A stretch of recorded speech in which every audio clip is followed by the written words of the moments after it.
कुछ जगहें ऐसी होती हैं जहां कहानी नहीं, चेतावनी मिलती है, जहां लोग जाने से पहले 2 बार सोचते हैं और लौटने के बाद बोलना छोड़ देते हैं। आज मैं आपको ऐसी ही एक जगह की सच्चाई दिखाने वाला हूं, जिसे लोग हवेली 23 कहते हैं। मैं आरव हूं, एक डॉक्यूमेंट्री फिल्म मेकर, और इस वक्त मैं उस गांव में खड़ा हूं जहां के लोग सूरज ढलते ही अपने दरवाजे बंद कर लेते हैं, क्योंकि इसी गांव के किनारे खड़ी है एक पुरानी हवेली, जिसके बारे में कहा जाता है कि यहाँ जो गया वो पहले जैसा कभी वापस नहीं आया। गांव वाले बताते हैं कि 23 साल पहले यहाँ एक रात कुछ ऐसा हुआ था जिसे आज तक छुपाया गया है।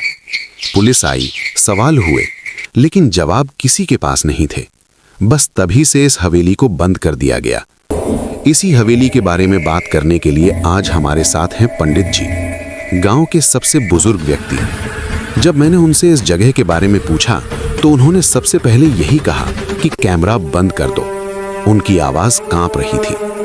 उन्होंने कहा, कुछ सच ऐसे होते हैं जिन्हें रिकॉर्ड किया जाए तो वो जाग जाते हैं। मैंने उनसे पूछा, क्या आप उस रात यहाँ मौजूद थे?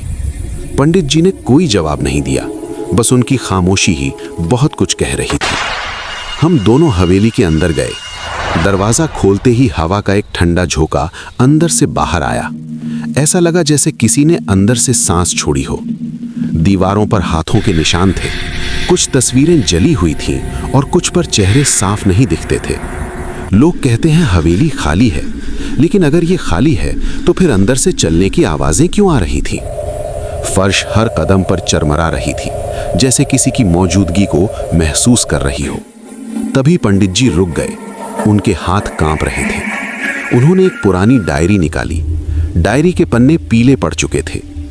उन्होंने बताया कि 23 साल पहले यहाँ एक अनुष्ठान किया गया था। मकसद था मौत को धोखा देना, किसी को वापस लाना।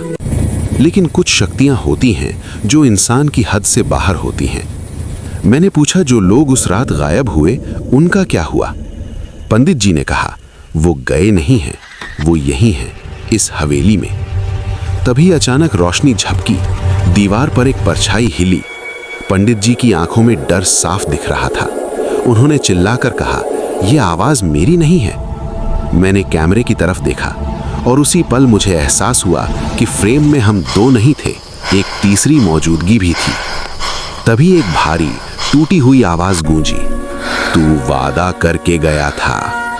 इसके बाद सब कुछ अंधेरे में डूब गया। अगली सुबह पंडित जी हवेली के बाहर बेहोश मिले।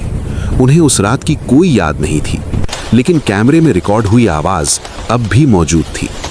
ये कहानी यहीं खत्म होती है,